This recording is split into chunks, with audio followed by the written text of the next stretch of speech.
What's happening in Chile, it was so visible. Everybody remembers the attack on La Moneda. Everybody remembers the detainees in the National Stadium. And everybody remembers Pinochet with his black glasses and his military uniform. So for the first time, perhaps in front of everybody, you have the three elements. You have the standards for human rights, you have the victims, and you have the culprits. And you have a population, the world, that wanted to do something about. And the first thing that they did was solidarity. And that created focus of attention on Chile. Now, Amnesty International was present from day one. And in a matter of weeks, we had a delegation investigating the human rights violation in Chile. That was November 1973. And by 1974, we had the first full report on the situation in Chile with pictures. And they were in three leaflets in one file. You could get these stories and these pictures that are engraved in my memory, no? And that was the beginning of Amnesty International's campaigning that is going until now, because there are still things that Pinochet left that have not been resolved.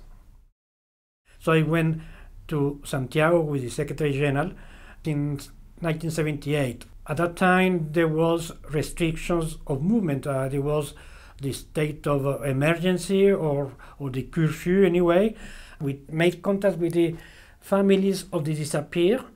The disappearance is a crime that renovates itself every day, because if it's not found, the person continues to disappear. That means the interest and the government that felt that they was committing the perfect crime, because you don't have witnesses, you have no body to be found, there is denial. But they cannot disappear the family, they cannot disappear the friends, they cannot disappear Amnesty International. In the 80s, people started to go to the streets, but the response was really very intense. No, I was already, a researcher with a lot of campaigning ideas, so I went to document torture victims, torture testimonies, with two medical doctors that could carry out a proper assessment, because what want to do is to prove that there was torture in Chile, not just the testimonies that I had published by dozens. So we needed to have a clinical proof. It was important because in Chile, torture was not even the word accepted. There was just illegal pressure on detainees.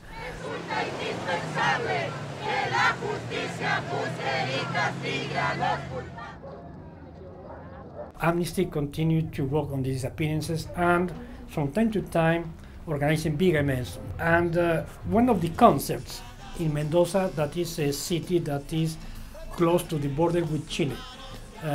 Initially, it would have been very good to organize that in Chile, but it was not possible. Pinochet was still there. And there was at that Sting, sang his famous song about the disappeared, and he danced with the mothers, no? And it was a moment that probably nobody will ever forget. Porque están aquí bailando solas, porque hay tristeza en sus miradas, hay soldados también y no su dolor, porque desprecian.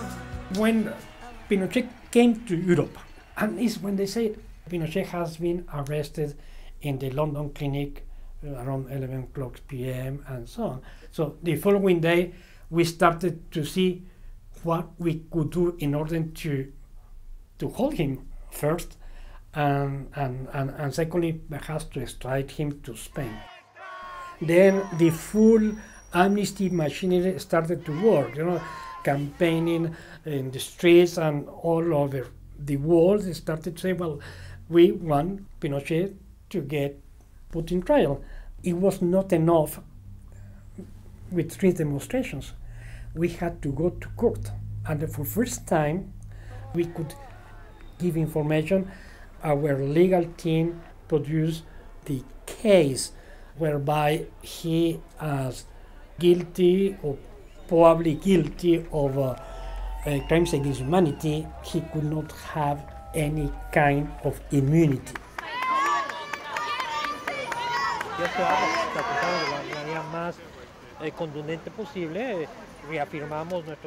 It was great. Imagine a person from who was in this country was going to be extradited to Spain for crimes committed in a third country, and that was the universalization of justice that started now to be, something totally recognized. I have said to the mothers, not only the mothers of Chile, but other mothers, of disappeared or victim, and saying that we will be with you to the end of the world, to the end of time. We will not leave you alone.